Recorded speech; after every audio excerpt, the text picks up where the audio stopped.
Suami minta cerai setelah berhasil merubah sertifikat kekayaan atas namanya. Dia tidak tahu telah masuk jebakanku. Assalamualaikum warahmatullahi wabarakatuh. Selamat datang bunda semuanya di channel Kisah Cerita. Sebelum masuk ke ceritanya silahkan absen terlebih dahulu ya. Bunda-bunda semuanya dari daerah mana saja yang sudah subscribe semoga rezekinya lancar ya. Teras rumah mereka selalu menjadi saksi bisu kehangatan yang kini terasa asing. Sore itu, Naura duduk di kursi rotan kesukaannya. Secangkir teh hangat mengepul di tangannya, namun pikirannya melayang jauh. Matahari yang mulai terbenam memancarkan rona jingga ke langit Jakarta, mewarnai taman kecil di depan rumah mereka dengan sentuhan melankolis. Rumah ini, yang dulu penuh tawa dan canda, kini terasa sunyi dan dingin, seolah ikut merasakan keretakan dalam rumah tangganya dengan Mahesa. Naura dan Mahesa menikah 7 tahun lalu. Pertemuan mereka bagai adegan dalam film romantis klasik. Tatapan pertama di sebuah pameran seni, percakapan yang mengalir tanpa jeda, dan janji untuk saling melengkapi. Mahesa, dengan karismanya yang kuat dan ambisinya yang membara, berhasil memikat hati Naura yang lembut dan penuh perhatian. Awal pernikahan mereka dipenuhi dengan kebahagiaan yang terasa nyata. Mereka membangun mimpi bersama, merintis usaha di bidang properti yang perlahan namun pasti membuahkan hasil. Naura selalu menjadi penyeimbang dalam rumah tangga mereka. Ia adalah sosok yang teliti dalam mengelola keuangan, bijaksana dalam mengambil keputusan, dan selalu hadir sebagai pendukung utama Mahesa. Sementara Mahesa adalah motor penggerak, dengan ide-ide brilian dan keberanian mengambil risiko. Kombinasi keduanya menjadikan mereka tim yang solid, baik dalam kehidupan pribadi maupun profesional. Hingga 2 tahun terakhir, segalanya mulai berubah. Kesibukan Mahesa semakin menjadi-jadi. Rapat demi rapat, perjalanan bisnis keluar kota yang semakin sering, membuat waktu mereka bersama kian menipis. Naura berusaha memahami, mendukung ambisi suaminya, namun jauh di lubuk hatinya, ia merasakan ada sesuatu yang hilang. Sentuhan lembut Mahesa berkurang, tatapan matanya tak lagi sehangat dulu, dan percakapan mereka lebih sering diisi dengan urusan pekerjaan daripada cerita tentang hari masing-masing. Naura masih ingat jelas malam ketika Mahesa pertama kali membahas soal pemisahan aset. Saat itu, mereka sedang menikmati makan malam yang sunyi. Tiba-tiba, Mahesa berujar dengan nada serius, "Naura, kita perlu memikirkan masa depan aset kita. Dengan bisnis yang semakin berkembang, akan lebih baik jika semuanya jelas secara hukum." Awalnya, Naura tidak menaruh curiga. Ia pikir Mahesa hanya bersikap hati-hati dan bertanggung jawab. Mereka berdua sepakat untuk mengumpulkan semua sertifikat kepemilikan rumah, tanah, dan aset berharga lainnya. Naura dengan teliti menyerahkan semua dokumen yang ia simpan, mempercayai sepenuhnya niat baik suaminya. Namun, seiring berjalannya waktu, Naura mulai merasakan kejanggalan. Mahesa menjadi sangat tertutup soal proses pengurusan legalitas aset tersebut. Setiap kali Naura bertanya perkembangannya, Mahesa selalu mengelak atau memberikan jawaban yang tidak memuaskan. Ia juga mulai bersikap lebih posesif terhadap dokumen-dokumen yang sudah ia kumpulkan, menyimpannya rapat-rapat seolah ada rahasia besar di baliknya.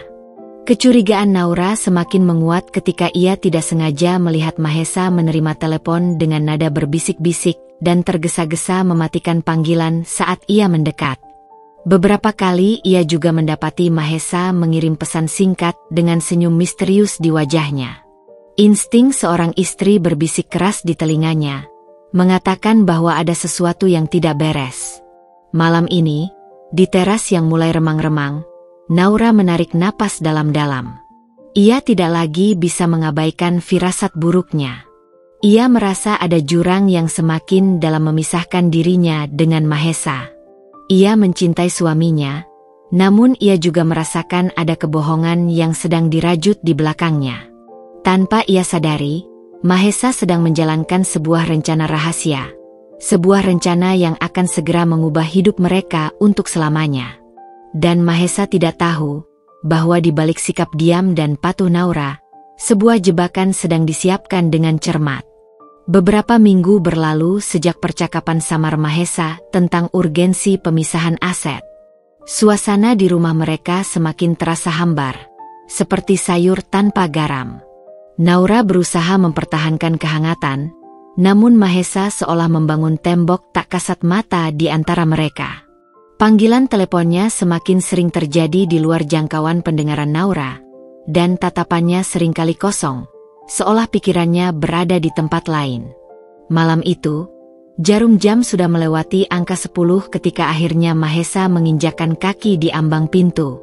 Wajahnya tampak lelah, namun ada guratan yang tak bisa Naura definisikan di sana, mungkin kelegaan yang disembunyikan, atau mungkin kegelisahan yang tertutup rapat.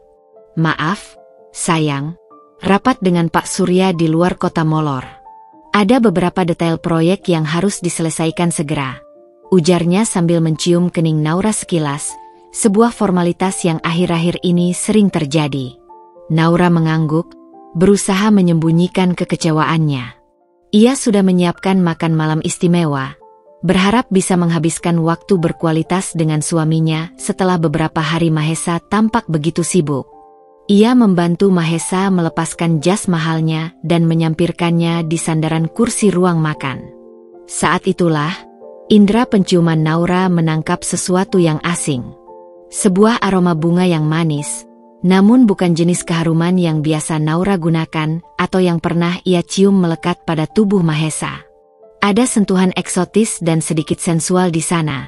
Sebuah komposisi yang lebih kuat dan lebih provokatif dari sekadar parfum wanita rekan bisnis. Alis Naura sedikit bertaut. Ia mencoba mengingat semua parfum yang pernah Mahesa berikan padanya atau yang pernah mereka beli bersama. Namun aroma ini benar-benar baru. Jantung Naura mulai berdebar tidak karuan. Ia mencoba mencari penjelasan logis. Mungkin saja Mahesa tidak sengaja bersentuhan dengan seseorang di lobi hotel atau di ruang rapat. Namun, rasionalitasnya berbenturan dengan instingnya yang berteriak ada yang tidak beres. Mahesa malam itu juga bertingkah aneh. Ia menghindari kontak mata dengannya, menjawab pertanyaan Naura dengan singkat dan tidak fokus, dan terburu-buru menuju kamar mandi dengan alasan ingin segera mandi dan beristirahat. Sikapnya yang terkesan menghindar itu semakin menguatkan kecurigaan Naura. Setelah Mahesa masuk ke kamar mandi dan suara gemericik air mulai terdengar, Naura memberanikan diri mendekati jas yang tersampir di kursi. Ia mengambil kemeja Mahesa yang tadi dikenakannya, yang kini tergeletak di atas kursi bersama jasnya. Dengan tangan sedikit gemetar, Naura mendekatkan hidungnya ke kerah kemeja berwarna biru muda itu. Aroma asing itu tercium semakin jelas, menusuk hidungnya dengan sensasi yang tidak menyenangkan. Ada jejak keintiman yang tak terucapkan dalam wangi itu, sebuah pengkhianatan yang tercium namun tak terlihat. Malam itu menjadi malam tanpa tidur bagi Naura. Ia berguling-guling di tempat tidur. Aroma parfum asing itu terus berputar di benaknya seperti hantu. Pertanyaan-pertanyaan menyerbu pikirannya tanpa ampun. Siapa pemilik parfum itu? Pertemuan bisnis seperti apa yang bisa meninggalkan jejak aroma semesra itu di kemeja suaminya? Apakah ini awal dari sebuah perselingkuhan? Dan bagaimana mungkin ini semua terhubung dengan rencana Mahesa soal legalitas aset yang terasa semakin mencurigakan? Keesokan harinya, Naura bangun dengan tekad yang membara. Ia tidak bisa lagi berdiam diri dalam ketidakpastian. Ia membutuhkan jawaban, meskipun jawaban itu mungkin akan menghancurkan hatinya. Setelah Mahesa berangkat ke kantor, Naura mulai bergerak dengan hati-hati. Ia tahu Mahesa sangat menjaga privasinya, terutama soal ponselnya. Namun, Naura teringat bahwa mobil Mahesa biasanya secara otomatis terhubung dengan ponsel suaminya melalui sistem Bluetooth. Dengan jantung berdebar, Naura mengambil kunci mobil Mahesa yang tergeletak di nakas. Ia turun ke garasi yang dingin dan menyalakan mesin mobil mewah itu. Layar dashboard mobil menyala, dan Naura dengan cepat mencari menu riwayat panggilan. Benar dugaannya, di sana tertera daftar panggilan keluar dan masuk Mahesa. Matanya menyipit saat melihat beberapa nomor asing yang sering dihubungi, terutama di larut malam atau di akhir pekan. Nomor-nomor itu tidak tersimpan di buku kontak Mahesa dengan nama yang jelas. Beberapa di antaranya hanya berupa deretan angka tanpa identitas. Naura segera mengeluarkan ponselnya dan mencatat nomor-nomor asing tersebut. Tangannya sedikit gemetar saat menyalin digit demi digit. Ia merasa seperti seorang mata-mata dalam film thriller, mengumpulkan petunjuk yang mungkin akan membuka kedok sebuah rahasia besar. Perasaan tidak nyaman dan sakit hati bercampur aduk dalam dirinya. Namun ada juga secercah tekad untuk mengungkap kebenaran, apapun konsekuensinya.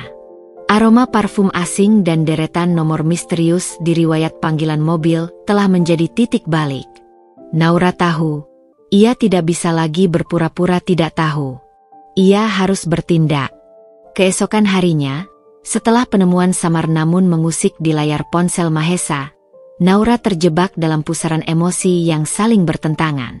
Kemarahan membakar ulu hatinya, kecewa mencengkeram dadanya dengan nyeri yang familiar, dan rasa penasaran menggerogoti pikirannya tanpa ampun. Pengkhianatan itu terasa nyata, seperti luka menganga yang terus mengeluarkan darah. Namun, di tengah kekacauan batinnya, Naura menyadari bahwa emosi semata tidak akan menyelesaikan masalah ini. Ia membutuhkan bukti yang kuat, fakta yang tak terbantahkan untuk memahami kedalaman pengkhianatan Mahesa dan apa motif di baliknya. Saat suara gemericik air dari kamar mandi menandakan ritual pagi Mahesa yang khusyuk masih berlangsung, Naura kembali menyelinap ke nakas dan meraih ponsel suaminya. Jantungnya berdebar kencang, bukan hanya karena risiko ketahuan yang begitu besar, tetapi juga karena antisipasi akan kemungkinan menemukan lebih banyak serpihan kebenaran yang mungkin akan semakin menghancurkan hatinya. Dengan gerakan hati-hati, ia membuka kunci ponsel Mahesa. Jari-jarinya menari di atas layar mengikuti pola rumit yang telah menjadi bagian dari rutinitasnya selama bertahun-tahun pernikahan mereka. Tujuannya pertama tetaplah aplikasi pesan singkat. Ia kembali mencari nomor-nomor asing yang semalam telah ia catat dengan cermat di buku catatannya. Satu persatu nomor itu ia telusuri di antara daftar percakapan, berharap ada interaksi yang terlewatkan dalam pemeriksaan sebelumnya. Namun, hasilnya tetap nihil. Kotak masuk pesan singkat Mahesa bersih dari jejak komunikasi dengan nomor-nomor misterius itu.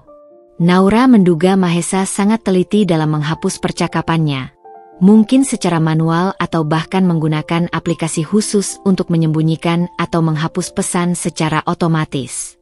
Rasa frustrasi mulai menggerogoti kesabarannya. Mahesa, yang selama ini ia kenal sebagai sosok yang cenderung terbuka dan tidak terlalu memperhatikan detail-detail kecil dalam urusan pribadinya, kini menjelma menjadi individu yang penuh rahasia dan lihai dalam menyembunyikan jejak. Perubahan drastis ini semakin menguatkan keyakinan Naura bahwa ada rahasia besar yang sedang Mahesa tutupi, sebuah rahasia yang kemungkinan besar melibatkan wanita lain dan mungkin juga berkaitan dengan rencana legalitas aset yang tiba-tiba muncul ke permukaan. Dengan napas berat, Naura beralih ke aplikasi media sosial dan chatting lainnya yang terinstal di ponsel Mahesa. Ia mencoba memposisikan dirinya sebagai seorang penyelidik, mencari petunjuk di tempat-tempat yang mungkin tidak terpikirkan sebelumnya. Ia memeriksa daftar teman Mahesa di berbagai platform, meneliti foto profil dan unggahan terakhirnya, bahkan mencoba mencari interaksi mencurigakan di kolom komentar. Ia juga membuka aplikasi pesan langsung, direct message, di setiap platform, berharap menemukan percakapan pribadi yang tersembunyi.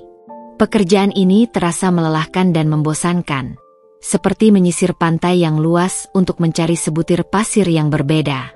Namun, Naura tidak menyerah. Ia merasa memiliki tanggung jawab moral terhadap dirinya sendiri untuk mengungkap kebenaran, betapapun pahit dan menyakitkannya kebenaran itu nanti. Setelah menghabiskan waktu yang cukup lama menjelajahi berbagai aplikasi tanpa menemukan petunjuk yang signifikan, mata Naura tanpa sengaja tertuju pada sebuah aplikasi chatting dengan ikon berwarna ungu yang tampak asing baginya. Ia ingat samar-samar Mahesa pernah mengunduh aplikasi ini beberapa waktu lalu untuk keperluan proyek kolaborasi dengan pihak eksternal. Namun sepertinya aplikasi itu sudah tidak aktif lagi setelah proyek selesai. Dengan keraguan yang mencengkeram hatinya, Naura memberanikan diri membukanya. Di sana, tersembunyi di antara daftar obrolan yang tampak sepi dan tidak aktif, terdapat sebuah percakapan dengan nama kontak yang hanya berupa inisial A. Tidak ada foto profil yang jelas terpampang, hanya siluet samar seorang wanita dengan rambut panjang yang terurai dengan anggun, memberikan kesan misterius dan menggoda. Napas Naura tercekat di tenggorokannya.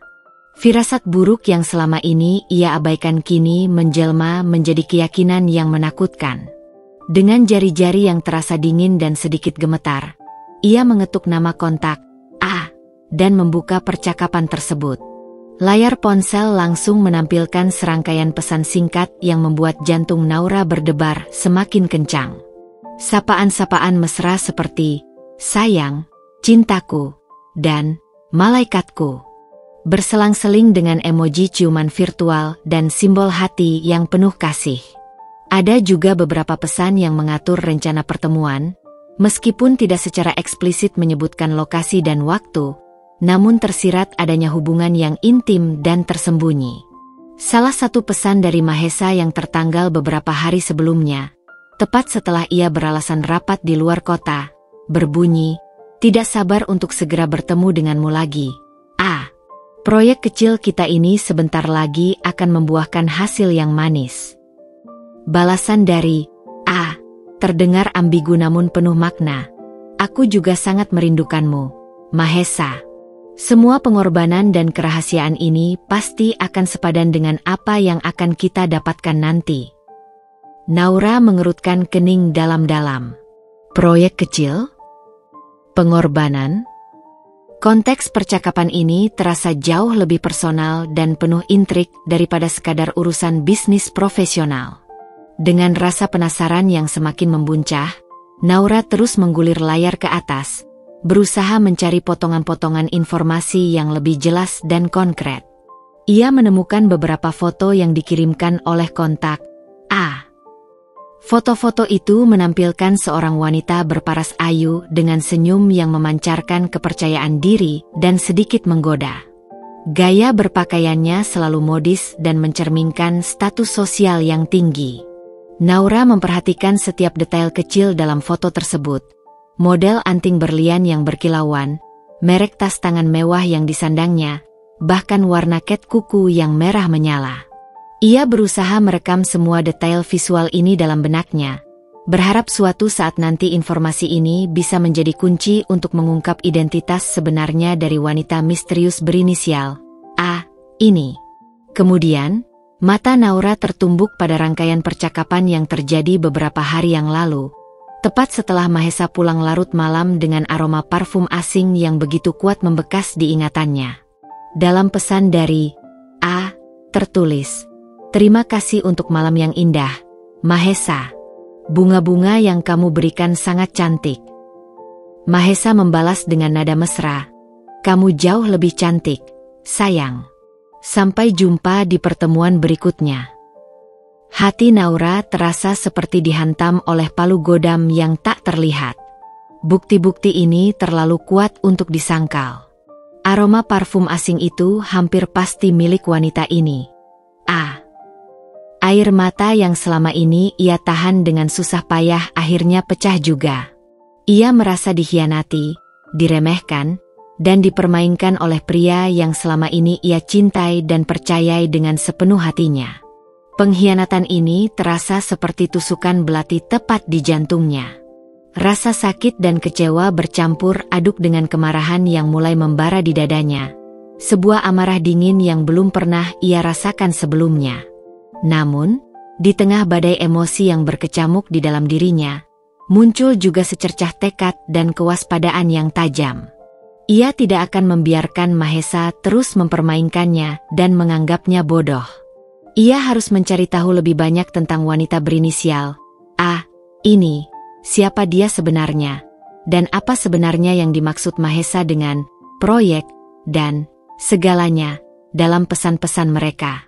Intuisi Naura semakin kuat mengatakan bahwa semua ini pasti berhubungan dengan rencana legalitas aset yang Mahesa tiba-tiba gaungkan beberapa waktu lalu.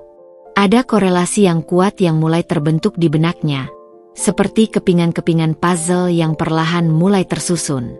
Dengan tangan yang masih sedikit gemetar, Naura menutup aplikasi chatting itu dengan sangat hati-hati, menghapus jejaknya seolah ia tidak pernah membukanya. Ia mengembalikan ponsel Mahesa ke tempat semula di nakas tepat sebelum suara pintu kamar mandi terbuka dan Mahesa keluar dengan wajah segar. Naura menarik napas dalam-dalam dan berusaha memasang ekspresi wajah yang setenang mungkin, menyembunyikan badai emosi yang sedang berkecamuk hebat di dalam dirinya. Ia tahu, ia membutuhkan waktu untuk mencerna semua informasi yang baru ia temukan dan menyusun rencana tindakan selanjutnya. Ia sadar sepenuhnya bahwa ini hanyalah permulaan dari sebuah permainan yang berbahaya. Malam itu, di ranjang yang terasa dingin dan asing meskipun Mahesa berbaring di sampingnya, Naura memunggungi suaminya yang sudah terlelap dalam tidurnya. Dalam kegelapan kamar, air matanya mengalir tanpa suara, membasahi bantal di bawah kepalanya. Ia merasa dunianya telah berubah selamanya, fondasi pernikahannya retak parah. Namun, di balik kesedihan yang mendalam dan rasa sakit yang tak tertahankan, benih sebuah rencana pembalasan mulai tumbuh subur di benaknya. Ia tidak akan menjadi korban yang pasrah. Ia akan mengungkap seluruh kebenaran dan membuat Mahesa mempertanggungjawabkan pengkhianatan dan kebohongannya. Setelah menemukan percakapan mesra antara Mahesa dan kontak bernama A di aplikasi chatting rahasia, Naura merasa seperti tersesat di labirin cermin. Setiap refleksi yang ia lihat terasa familiar namun asing, mengaburkan batas antara kenyataan dan ilusi. Ia tahu ia harus menemukan jalan keluar, mencari kejelasan di tengah kabut pengkhianatan yang semakin pekat. Keesokan harinya, setelah Mahesa berangkat kerja dengan senyum hambar dan ciuman singkat di keningnya, sebuah rutinitas yang kini terasa seperti formalitas belaka, Naura kembali menggenggam ponsel suaminya. Kali ini, ia tidak hanya terpaku pada aplikasi chatting tersembunyi itu. Ia menjelajahi setiap sudut memori digital Mahesa, mencari jejak-jejak lain yang mungkin terlewatkan dalam pemeriksaan sebelumnya. Ia membuka riwayat penjelajahan internet, berharap menemukan petunjuk tentang ketertarikan Mahesa yang mungkin berkaitan dengan wanita lain atau rencana tersembunyinya. Di sana, ia menemukan beberapa kunjungan ke situs-situs berita gosip selebriti dan akun media sosial beberapa influencer. Namun tidak ada nama atau petunjuk yang secara langsung mengarah pada A. Kemudian, Naura beralih ke galeri foto, sebuah ruang digital yang selama ini menyimpan kenangan indah pernikahan mereka. Dengan hati-hati, ia menelusuri setiap album, setiap tanggal, mencari anomali atau foto asing. Di antara ribuan foto keluarga, liburan romantis, dan momen-momen kebersamaan lainnya, ia menemukan sebuah folder tersembunyi yang diberi nama sandi yang tidak mencolok. Dengan jantung berdebar, Naura membukanya. Di dalamnya, tersimpan beberapa foto wanita berinisial A, yang sama persis dengan foto profil samar di aplikasi chatting rahasia itu. Beberapa foto tampak diambil secara diam-diam, mungkin saat Mahesa dan wanita itu sedang bersama, sementara yang lain adalah selfie sang wanita dengan berbagai pose yang menggoda. Saat Naura meneliti setiap foto, ia kembali memperhatikan detail-detail kecil yang mungkin terlewatkan sebelumnya. Perhiasan yang dikenakan wanita itu tampak mewah dan eksklusif.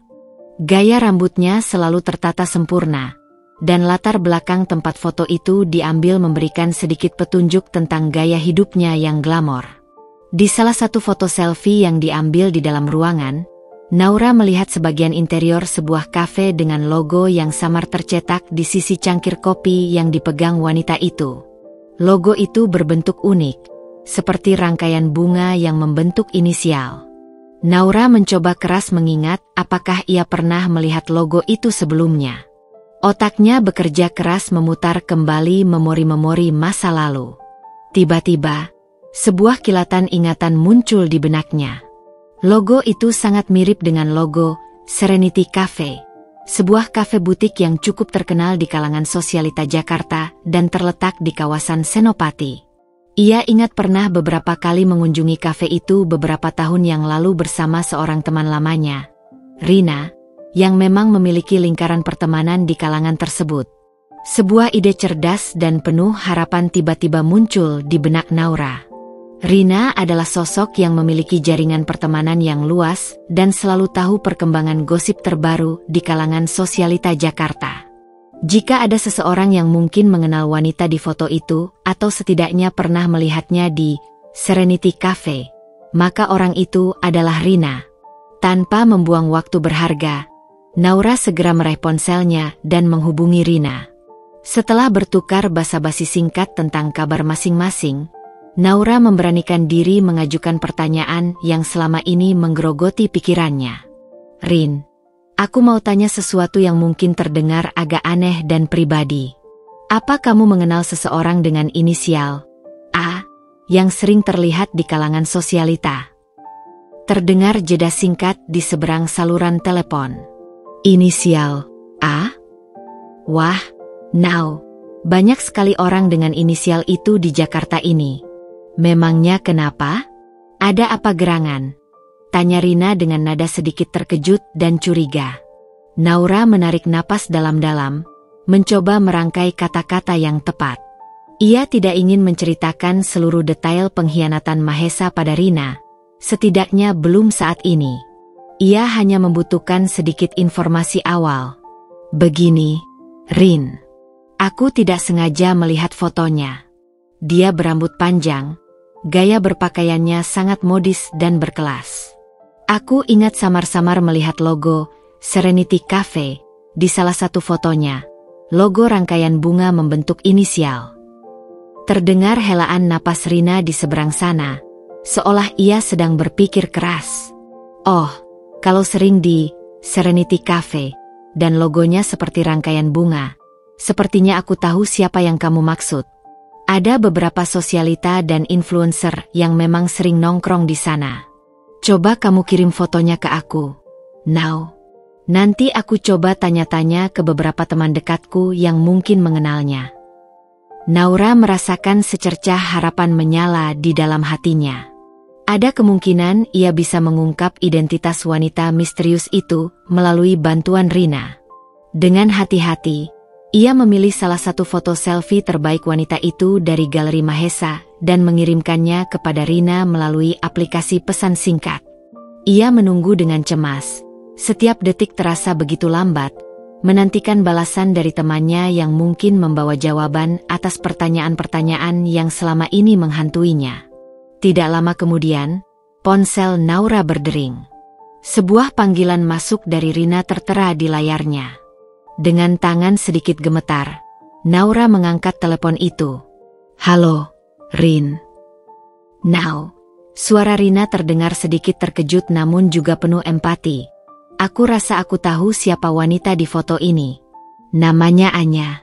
Dia seorang influencer cukup terkenal di media sosial, dan juga punya bisnis online shop pakaian mewah yang cukup sukses. Aku pernah beberapa kali bertemu dengannya di acara-acara fashion dan pesta-pesta sosialita. Kamu mengenalnya? Jantung Naura berdegup semakin kencang mendengar nama itu. Anya. Jadi, inisial A yang selama ini menjadi misteri itu adalah Anya. Ia mencoba keras mengingat apakah Mahesa pernah menyebut nama itu dalam percakapan mereka selama ini. Namun ia tidak bisa mengingatnya sama sekali.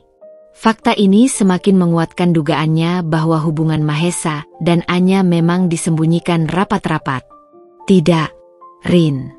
Aku tidak mengenalnya secara langsung. Tapi, ini sangat penting bagiku. Apa kamu tahu sesuatu tentang hubungannya dengan seorang pengusaha properti? Tanya Naura dengan nada hati-hati, berusaha menyembunyikan kegelisahan dan emosi yang berkecamuk di dalam dirinya. Rina terdiam sejenak di seberang sana, seolah sedang menimbang-nimbang jawabannya. Kalau hubungan spesifiknya aku kurang tahu, Now. Tapi Anya memang sering terlihat dekat dengan beberapa pengusaha sukses di Jakarta. Dia cukup populer di kalangan mereka. Ada apa sebenarnya, Now? Kamu terdengar sangat khawatir dan tegang. Naura menghela napas panjang, mencoba meredakan gejolak emosinya. Nanti aku ceritakan semuanya padamu, Rin. Ini terlalu rumit untuk dibicarakan lewat telepon. Tapi yang jelas, informasi darimu sangat berharga bagiku. Terima kasih banyak atas bantuanmu. Setelah menutup telepon, Naura merasa pikirannya semakin berkecamuk dengan berbagai kemungkinan. Ia kini memiliki nama, Anya, seorang influencer dan pebisnis yang dikenal dekat dengan kalangan pengusaha. Fakta ini semakin menguatkan dugaannya tentang keterlibatan wanita itu dalam rencana Mahesa terkait aset-aset pernikahan mereka. Mengapa seorang influencer dan pebisnis kaya raya tertarik pada suaminya, kecuali jika ada motif lain yang lebih dalam? Naura merasa ia tidak bisa hanya berdiam diri dan terus mengumpulkan bukti secara pasif. Informasi dari Rina menjadi titik terang pertamanya, sebuah petunjuk yang membuka jalan untuk penyelidikan yang lebih aktif. Ia harus mencari tahu lebih banyak tentang latar belakang Anya, hubungannya yang sebenarnya dengan Mahesa, dan apa peran wanita itu dalam rencana tersembunyi suaminya terkait legalitas aset yang semakin terasa mencurigakan. Ia tahu, permainan baru saja dimulai. Setelah berhasil mendapatkan nama Anya dari Rina, Naura merasa seperti seorang arkeolog yang menemukan artefak kuno di tengah reruntuhan. Nama itu adalah petunjuk awal, namun ia tahu bahwa untuk memahami keseluruhan cerita, ia perlu menggali lebih dalam, mengumpulkan lebih banyak serpihan informasi yang berserakan. Keesokan harinya, Naura memutuskan untuk memanfaatkan aset terbesarnya selain kecerdasannya, jaringan pertemanannya. Sebagai seorang wanita yang telah lama berkecimpung di dunia bisnis properti yang kompetitif, ia telah membangun relasi yang luas dan beragam.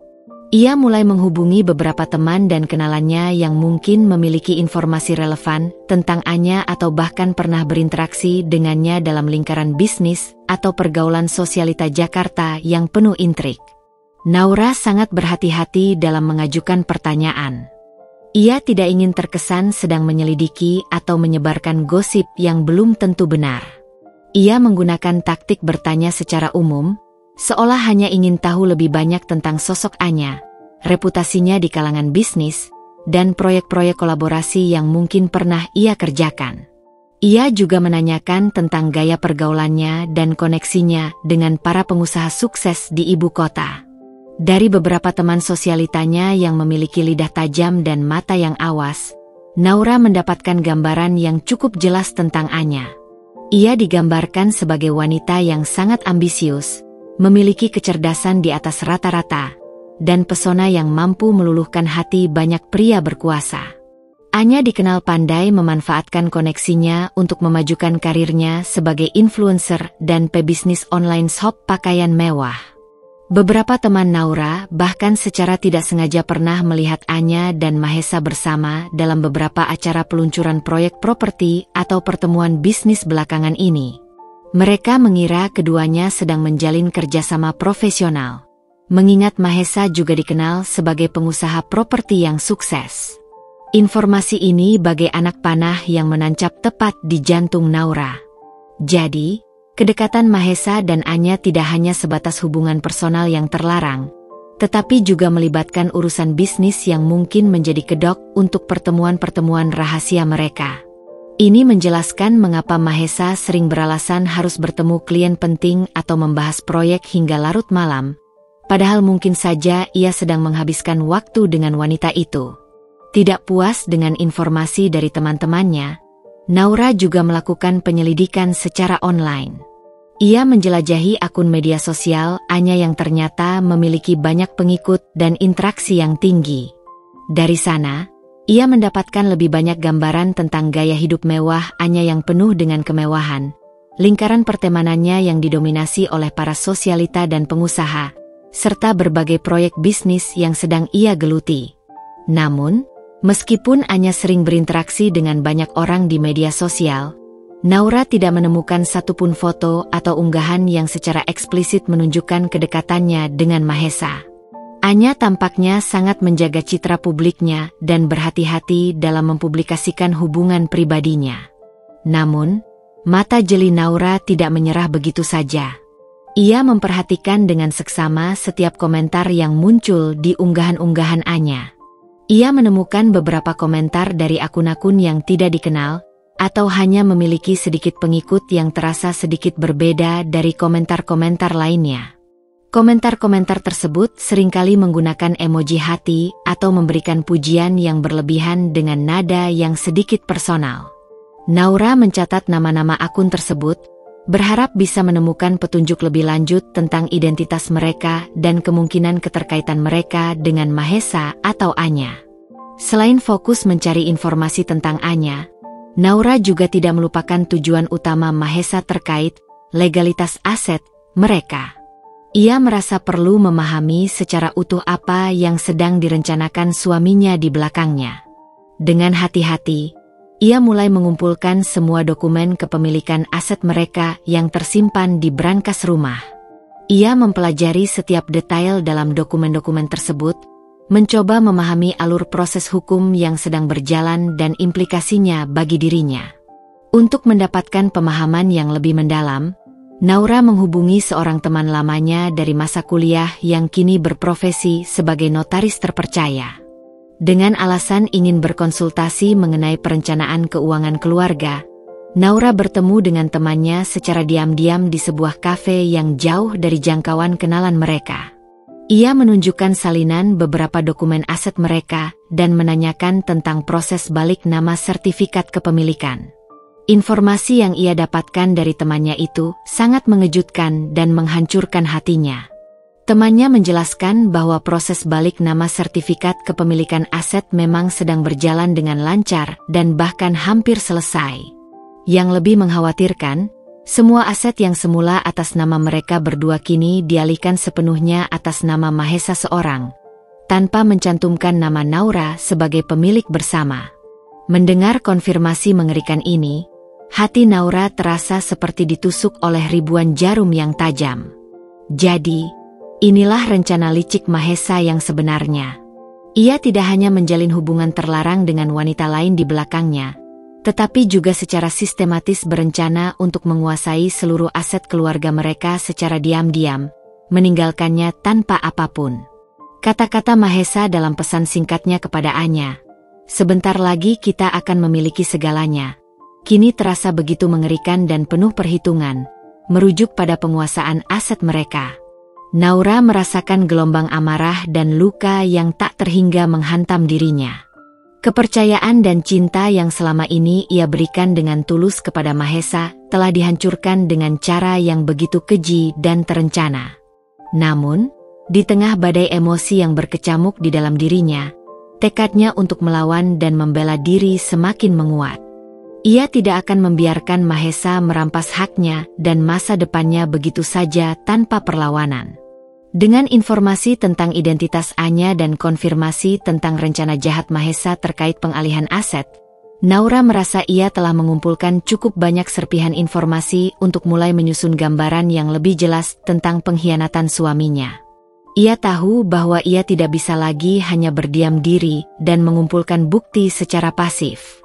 Ia harus bertindak cepat dan cerdik. Jebakan yang selama ini ia persiapkan secara diam-diam, berdasarkan insting dan kecurigaannya, harus segera diaktifkan sebelum Mahesa berhasil mewujudkan rencana liciknya. Setelah mendapatkan konfirmasi pahit dari sang notaris tentang pengalihan aset dan berhasil mengidentifikasi Anya sebagai wanita simpanan Mahesa, amarah Naura mencapai titik didih yang berbahaya. Namun, di balik gejolak emosi yang mengancam untuk meledak, otaknya bekerja dengan dingin dan terencana. Ia menyadari bahwa konfrontasi langsung tanpa persiapan matang hanya akan membuat Mahesa semakin berhati-hati dan menggagalkan rencananya untuk mengungkap kebenaran dan mendapatkan keadilan. Kesabaran dan kecerdikan kini menjadi senjatanya yang paling ampuh. Tirai sandiwara harus segera diangkat. Malam itu, ketika Mahesa pulang kerja dengan wajah letih namun menyimpan rahasia di balik matanya, Naura menyambutnya di ambang pintu dengan senyum yang lebih cerah dan tulus dari biasanya.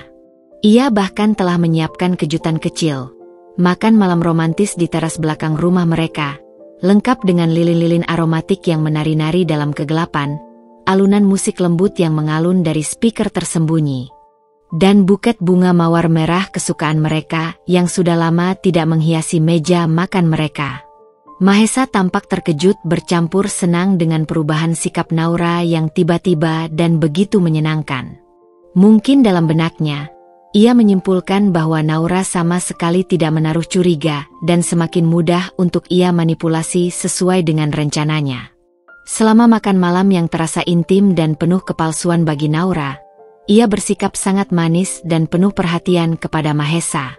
Ia memuji kerja kerasnya dalam mengembangkan bisnis properti mereka, menanyakan dengan antusias tentang perkembangan proyek-proyek terbarunya, dan bahkan sesekali menyentuh tangannya dengan lembut. Ia juga tidak lupa menyinggung soal legalitas aset dengan nada santai dan penuh kepolosan. Bagaimana perkembangan pengurusan sertifikat itu, Mas? Semoga semuanya berjalan lancar ya. Aku jadi tidak sabar ingin melihat hasilnya. Mahesa tampak sedikit terkejut dengan pertanyaan itu, matanya berkedut sesaat. Namun ia berusaha keras untuk mempertahankan ketenangannya dan memasang senyum meyakinkan. Oh, itu sedang dalam proses, sayang. Semuanya berjalan sesuai rencana kok. Tidak ada yang perlu kamu khawatirkan. Ini semua demi kebaikan dan keamanan masa depan kita bersama kok. Naura membalas senyum Mahesa dengan senyum lembut yang tampak tulus. Namun dalam hatinya ia mencibir sinis. Demi kebaikan kita bersama, pikirnya. Mahesa tidak tahu bahwa Naura sudah mengetahui seluruh kebohongannya dan rencana liciknya. Ia hanya sedang memainkan perannya dengan sempurna. Beberapa hari berlalu, dan Naura mulai menjalankan langkah selanjutnya dalam rencana liciknya. Ia berpura-pura menunjukkan minat yang besar terhadap dunia investasi dan bisnis properti yang selama ini digeluti Mahesa. Ia sering bertanya tentang detail proyek-proyeknya yang rumit, meminta penjelasan tentang istilah-istilah bisnis yang sebelumnya terasa asing baginya, dan bahkan sesekali meminta Mahesa untuk mengajaknya bertemu dengan beberapa rekan bisnisnya dengan alasan ingin belajar lebih banyak. Mahesa tampak sangat senang dan bangga dengan perubahan minat Naura yang tiba-tiba.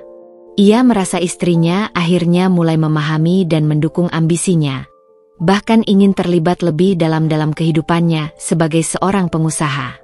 Ia sama sekali tidak menyadari bahwa setiap pertanyaan polos dan permintaannya yang antusias itu hanyalah bagian dari rencana Naura untuk mengumpulkan lebih banyak informasi tentang bisnisnya, membangun alibi yang kuat, dan mengamati gerak-geriknya dengan lebih seksama.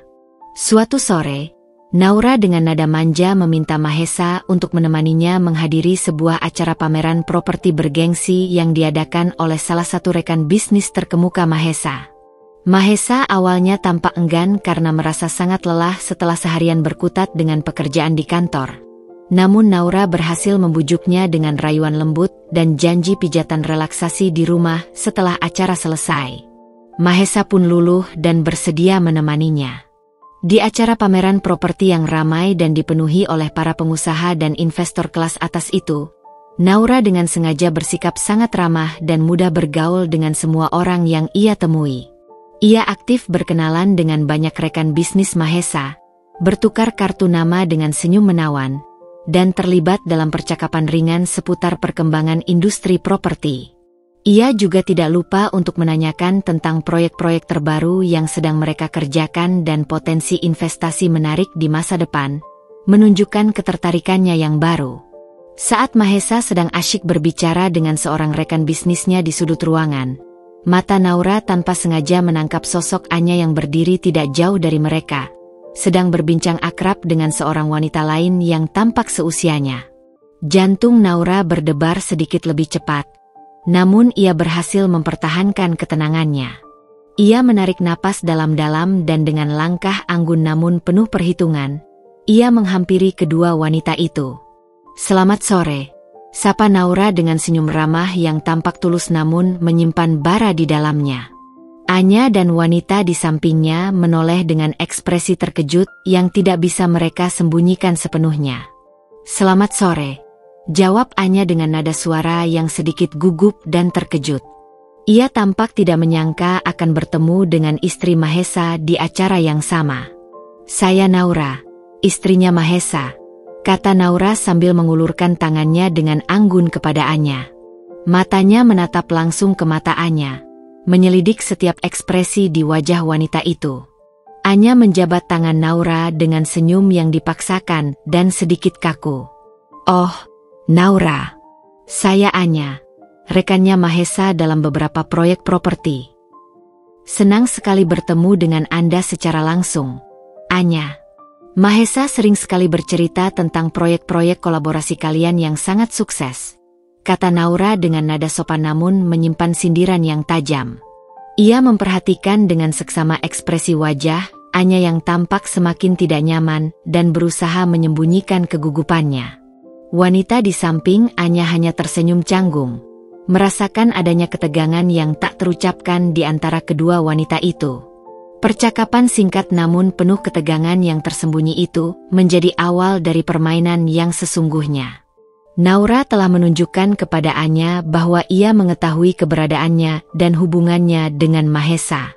Ia juga mulai membangun citra di depan rekan-rekan bisnis suaminya sebagai seorang istri yang mendukung dan tertarik dengan bisnis suaminya, sehingga tidak akan ada yang mencurigai gerak-geriknya di kemudian hari. Mahesa, yang melihat interaksi singkat mereka dari kejauhan, tampak sedikit khawatir dan tidak nyaman. Namun ia berusaha keras untuk menyembunyikan perasaannya dan tetap tersenyum kepada rekan bisnisnya. Naura tahu bahwa ia harus bermain dengan sabar dan langkah demi langkah yang terukur. Ia akan terus mengumpulkan informasi dari berbagai sumber, membangun alibi yang kuat untuk setiap tindakannya, dan menunggu saat yang tepat untuk mengungkap seluruh kebenaran pengkhianatan Mahesa dan menjebaknya dalam permainannya sendiri. Permainan baru saja dimulai, dan Naura tidak berniat untuk kalah. Ia akan memastikan Mahesa membayar mahal atas kebohongan dan pengkhianatannya. Setelah pertemuan singkat namun penuh implikasi dengan Anya di pameran properti, Naura merasakan urgensi yang semakin besar untuk mengungkap lebih dalam tentang wanita itu. Ia yakin bahwa Anya adalah pusat dari jaring-jaring kebohongan Mahesa, dan dengan memahami latar belakang serta koneksi Anya Zevani, ia akan dapat membongkar seluruh rencana licik suaminya. Anya Zevani bukan hanya sekadar wanita simpanan, tetapi mungkin juga kaki tangan dalam rencana pengalihan aset. Keesokan harinya, Naura memutuskan untuk menyelami lebih dalam dunia digital Anya Zevani. Ia kembali membuka profil media sosial Anya Zevani di berbagai platform, kali ini dengan pendekatan yang lebih analitis dan detail.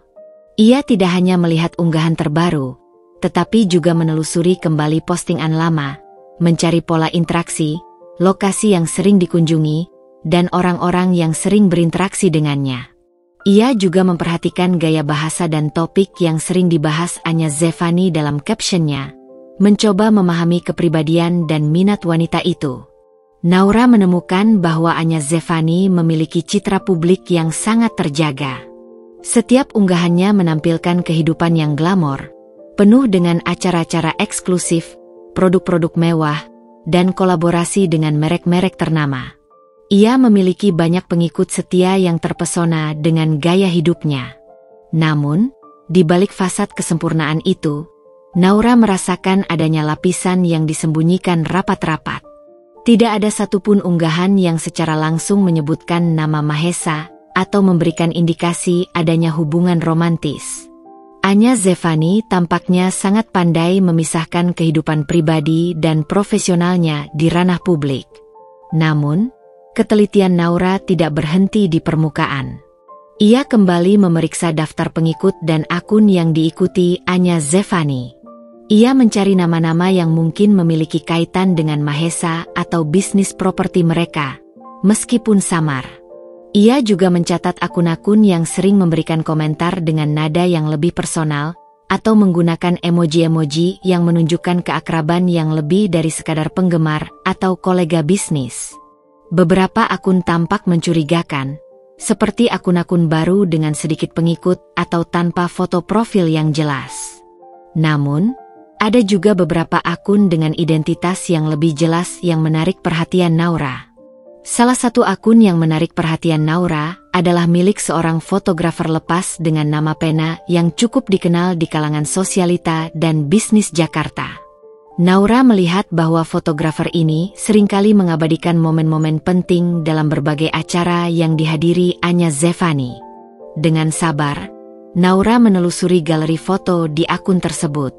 Di salah satu album foto dari sebuah acara peluncuran proyek properti mewah beberapa bulan lalu, mata Naura terpaku pada sebuah foto candid. Di latar belakang foto Anya Zevani yang sedang berpose dengan anggun, ia melihat sosok Mahesa berdiri tidak jauh darinya, sedang berbicara dengan seorang rekan bisnis.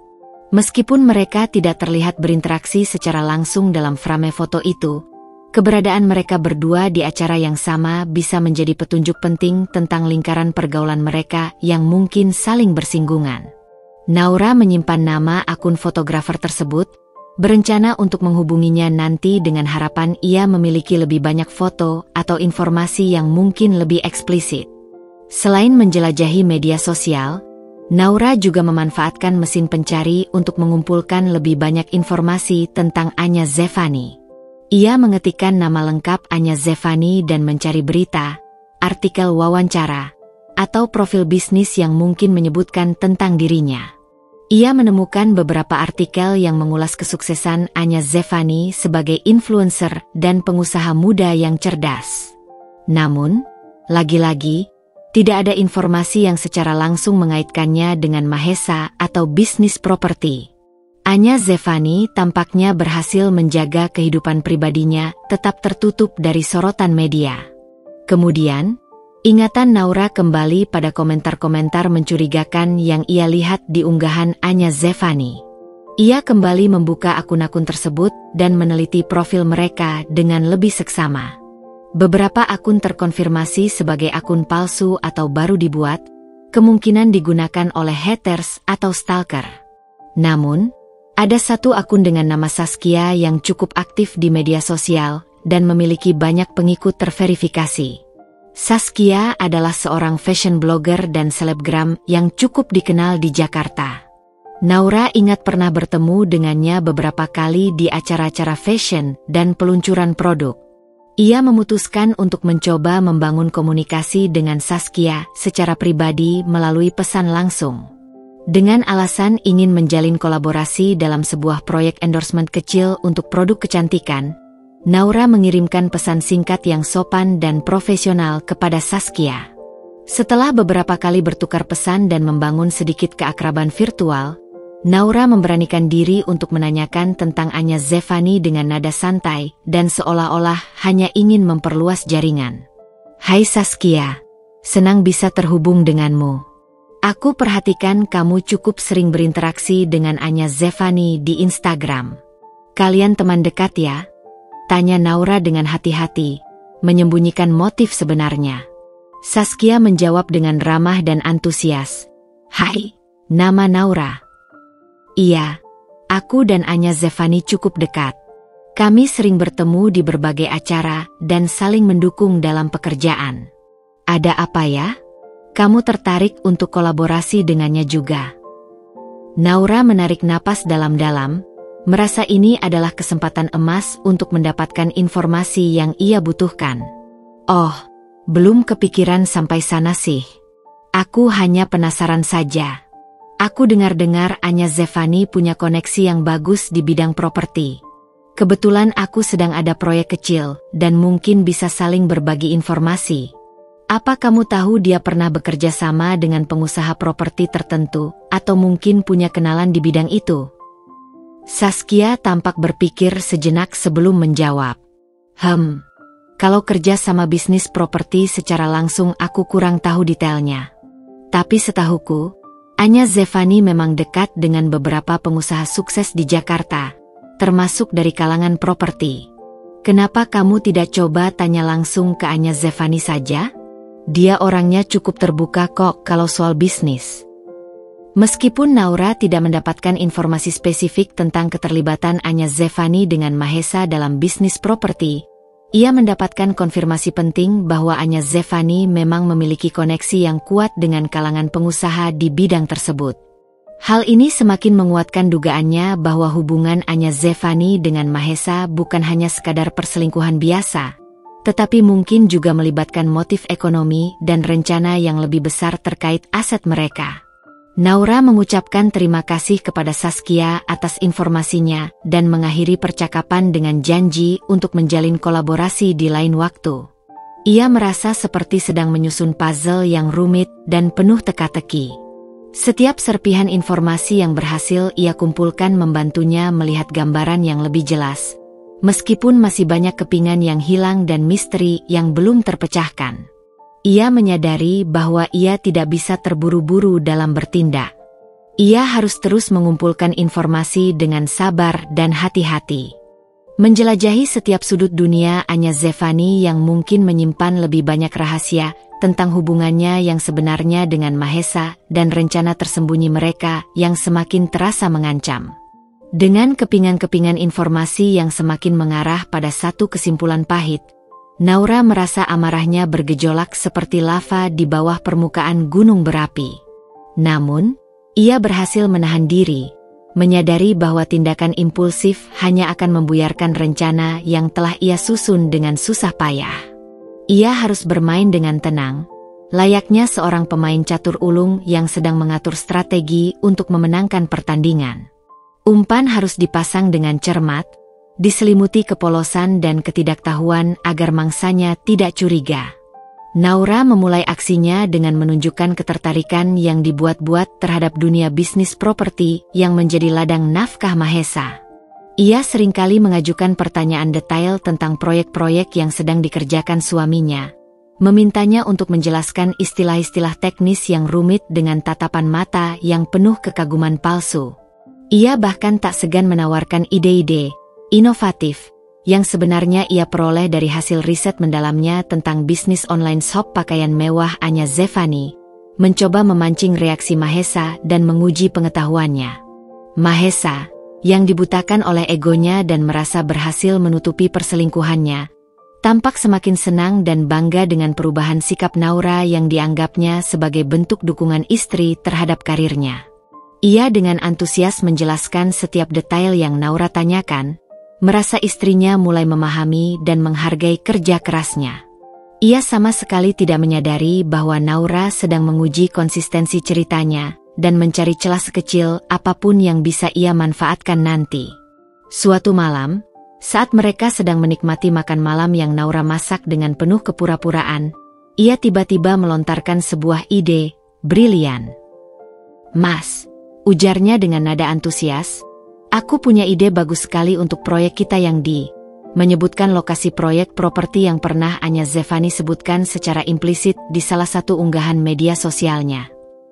Aku lihat Anya Zevani sering membahas konsep desain, menyebutkan konsep desain interior yang sering dibahas Anya di media sosialnya. Menurutku, konsep itu sangat menarik dan mungkin bisa kita terapkan untuk menarik lebih banyak pembeli." Mahesa tampak sedikit terkejut mendengar nama Anya Zevani keluar dari mulut Naura. Ia berusaha keras untuk mempertahankan ekspresi wajahnya agar tetap tenang dan menjawab dengan nada meremehkan. "Oh ya? Konsep yang menarik sih, sayang. Tapi kita sudah punya tim desain interior sendiri yang sangat kompeten.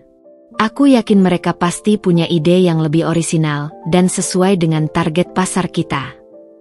Tapi kan tidak ada salahnya kalau kita mempertimbangkan ide dari luar juga, Mas? Apalagi Anya Zevani kan punya banyak pengikut di media sosial, dan tren yang dia bagikan biasanya cukup akurat dan disukai banyak orang," balas Naura dengan nada polos dan sedikit memaksa.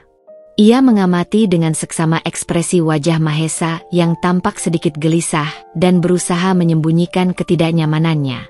Beberapa hari kemudian, Naura kembali, secara tidak sengaja, menyebut nama Anya Zevani dalam percakapan mereka. Kali ini, ia bertanya tentang sebuah acara pameran desain interior bergengsi yang pernah dihadiri Anya dan dipublikasikannya di Instastory-nya. "Mas, kamu kenal dekat dengan Anya Zevani? Aku lihat dia juga hadir di pameran desain interior yang kemarin kamu datangi, kan? Aku sempat melihat fotonya di Instastory-nya." Mahesa tampak semakin defensif dan berusaha mengelak. "Sayang, kita kan bertemu dengan banyak sekali orang di acara-acara seperti itu. Aku tidak terlalu memperhatikan satu persatu wajah tamu yang hadir." "Oh, begitu ya," jawab Naura singkat, menyembunyikan senyum kemenangan yang hampir saja tersungging di bibirnya. Ia tahu Mahesa sedang berbohong. Ia ingat betul Mahesa menyebutkan tentang pameran itu sebelumnya dengan nada antusias, dan mustahil ia tidak menyadari kehadiran seorang influencer terkenal seperti Anya Zevani. Selain menunjukkan ketertarikannya pada bisnis Mahesa, Naura juga mulai membangun kedekatan dengan beberapa rekan bisnis suaminya. Ia sering menghubungi mereka dengan alasan ingin belajar lebih banyak tentang seluk-beluk dunia properti. Dalam percakapan-percakapan santai itu, ia sesekali menyinggung nama Anya Zevani dengan nada biasa dan tanpa kecurigaan, seolah-olah tidak ada yang aneh dengan hubungan mereka. Ia bahkan bertanya tentang proyek-proyek kolaborasi Mahesa dengan berbagai pihak, termasuk influencer untuk promosi. Dari percakapan dengan salah satu rekan bisnis Mahesa yang dikenal cukup terbuka dan suka bergosip, Naura mendapatkan informasi yang lebih eksplisit dan menguatkan dugaannya. Rekan bisnis itu bercerita bahwa Mahesa dan Anya Zevani memang terlihat sangat dekat belakangan ini, tidak hanya dalam urusan pekerjaan tetapi juga sering bertemu di luar jam kantor. Ia bahkan secara implisit menyebutkan bahwa banyak yang menduga mereka sedang menjalin hubungan asmara di belakang Naura. Informasi ini bagai pisau yang mengiris hati Naura, namun ia berhasil menyembunyikan rasa sakitnya di balik senyum ramah. Ia kini memiliki konfirmasi yang lebih kuat tentang perselingkuhan Mahesa.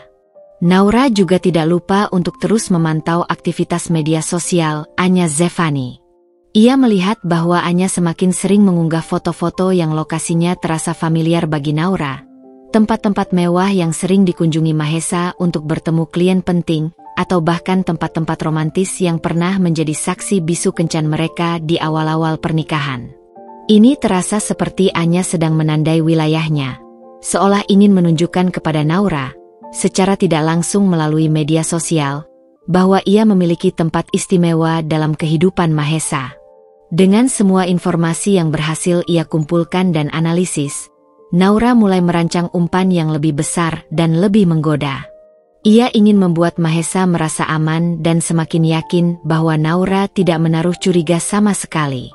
Ia ingin Mahesa lengah dan melakukan kesalahan fatal yang akan membongkar seluruh kebohongannya dan mengungkap rencana liciknya terkait pengalihan aset. Suatu malam, dengan senyum manis dan nada penuh kasih, Naura mengajak Mahesa untuk merayakan ulang tahun pernikahan mereka yang akan tiba beberapa minggu lagi. Ia mengusulkan untuk menghabiskan waktu berdua di sebuah villa mewah dan terpencil di luar kota, tempat yang sangat romantis dan menawarkan privasi. Ia bahkan menunjukkan foto-foto villa tersebut yang tampak sangat indah dan mewah. Mahesa, yang merasa bersalah dan mungkin juga ingin menutupi jejak perselingkuhannya, tampak sangat senang dan antusias dengan ide romantis itu dan langsung menyetujuinya tanpa ragu sedikitpun. Namun, Mahesa tidak pernah menyangka bahwa di balik rencana perayaan ulang tahun pernikahan yang tampak romantis dan spontan ini, Naura telah menyiapkan kejutan yang jauh berbeda. Villa mewah itu bukanlah sekadar tempat untuk berlibur, tetapi juga panggung untuk mengungkap kebenaran dan menjebak Mahesa dalam permainannya sendiri. Umpan telah dipasang dengan sempurna, dan Naura hanya perlu menunggu dengan sabar hingga Mahesa menelannya bulat-bulat. Perjalanan menuju villa mewah di kawasan puncak terasa diwarnai ketegangan yang tak kasat mata, meskipun Naura berusaha keras menciptakan ilusi liburan romantis. Mahesa, di sisi kemudi, Tampak bersemangat dan sesekali melirik Naura dengan senyum penuh harap. Mungkin membayangkan beberapa hari pribadi yang intim dengan istrinya, tanpa sedikit pun menyadari badai kebenaran yang sebentar lagi akan menghantamnya. Naura, di kursi penumpang, membalas senyum Mahesa dengan senyum palsu yang terasa kaku di bibirnya. Sementara di dalam hatinya, amarah dan kekecewaan bergolak seperti ombak yang siap menerjang pantai. Villa yang mereka tuju memang menawarkan kemewahan dan tersembunyi di antara pepohonan pinus yang menjulang tinggi dan menghadap ke lembah hijau yang membentang luas. Begitu mereka tiba dan menginjakan kaki di halaman villa yang asri, Mahesa langsung terkesan dengan desain bangunan yang elegan, fasilitas modern yang lengkap, dan terutama yang dijanjikan. Ia merangkul Naura dari belakang dan mencium lembut keningnya. "Terima kasih banyak, sayang. Tempat ini benar-benar sempurna. Kamu memang selalu tahu cara membuatku bahagia." Naura hanya membalas pelukan Mahesa dengan singkat dan tersenyum tipis yang tidak mencapai matanya. "Semoga kamu menyukai kejutan-kejutan lainnya juga, Mas," ujarnya dengan nada ambigu yang tidak ditangkap oleh Mahesa yang sedang berbunga-bunga. Malam itu, Naura dengan telaten menyiapkan makan malam spesial di ruang makan villa yang mewah. Ia memasak hidangan-hidangan kesukaan Mahesa, menatanya dengan indah di atas meja makan kayu yang menghadap langsung ke jendela besar dengan pemandangan malam yang memukau. Cahaya lilin-lilin aromatik yang bertebaran di sekitar meja menciptakan suasana romantis yang dulu sering mereka nikmati, namun kini terasa hampa bagi Naura. Mahesa tampak sangat menikmati suasana yang diciptakan Naura, memuji masakannya dan sesekali menggoda Naura dengan sentuhan-sentuhan mesra. Setelah selesai menikmati makan malam yang penuh kepura-puraan, Naura mengajak Mahesa untuk duduk bersamanya di teras belakang villa. Udara malam terasa sejuk menyentuh kulit, membawa aroma tanah dan pinus yang khas. Di atas mereka, langit malam bertaburan bintang-bintang yang berkelap-kelip, menciptakan pemandangan yang seharusnya romantis. Naura menyodorkan segelas anggur merah berkualitas tinggi kepada Mahesa, merek kesukaan mereka berdua. "Selamat ulang tahun pernikahan kita yang ke-7, Mas," ucap Naura dengan suara lembut namun menyimpan nada dingin yang tersembunyi, sambil mengangkat gelas anggurnya. Matanya menatap lurus ke mata Mahesa, mencari jejak kebohongan di sana. "Selamat ulang tahun juga untuk istriku tercinta," balas Mahesa sambil menyentuhkan gelasnya ke gelas Naura dengan senyum lebar yang tampak tulus namun terasa palsu bagi Naura. Ia tampak benar-benar bahagia dan tidak sedikit pun curiga dengan perubahan sikap Naura yang begitu manis. Setelah beberapa saat menikmati keheningan malam yang hanya dipecah oleh suara jangkrik, Naura menarik napas dalam-dalam dan memulai percakapan yang sebenarnya ingin ia lakukan sejak mereka tiba. "Mas, sebenarnya ada sesuatu yang sangat penting ingin aku bicarakan denganmu." Mahesa menatapnya dengan ekspresi bingung yang dibuat-buat. "Ada apa, sayang? Kamu tiba-tiba tampak sangat serius. Apa terjadi sesuatu?" Naura meletakkan gelas anggurnya di meja dengan hati-hati. "Ini tentang aset-aset kita, Mas." Ekspresi wajah Mahesa langsung berubah drastis. Senyumnya memudar, dan ia tampak sangat tidak nyaman dan gelisah. Matanya bergerak-gerak menghindari tatapan Naura. "Aset? Kenapa tiba-tiba kamu membahas soal itu, sayang? Bukankah kita sudah sepakat untuk mempercayakannya padaku?" Naura menaikkan sebelah alisnya dengan tatapan menyelidik. "Aku hanya ingin memastikan semuanya jelas, Mas. Kamu bilang sedang mengurus legalitasnya, kan? Sudah sampai mana prosesnya? Aku sebagai istrimu juga berhak tahu perkembangan keuangan dan aset keluarga kita." Nada suara Naura tetap lembut, namun ada ketegasan yang tidak bisa diabaikan di sana. Mahesa menghela napas berat, mencoba mengulur waktu. "Oh, itu masih dalam proses, sayang.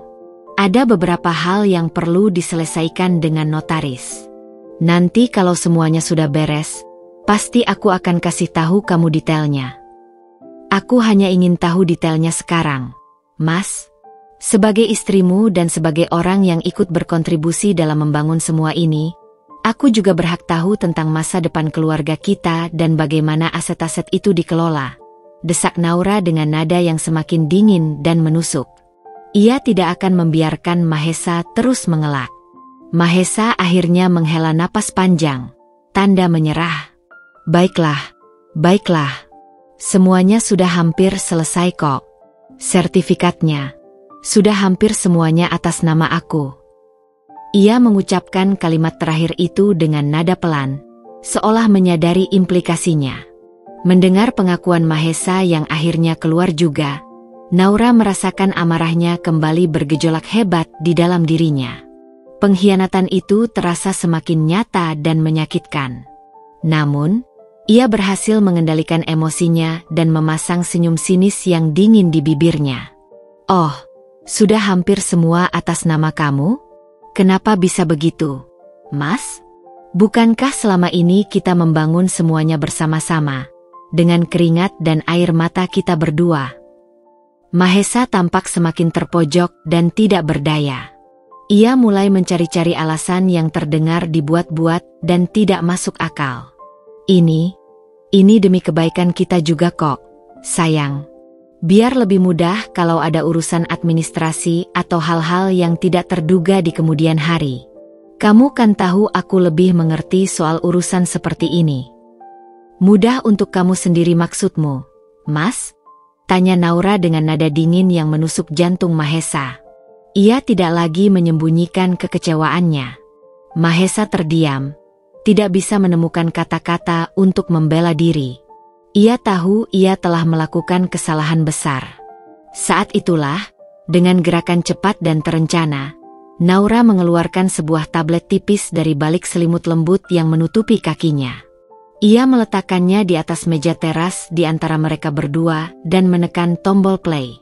Layarnya langsung menampilkan sebuah video yang sedang diputar.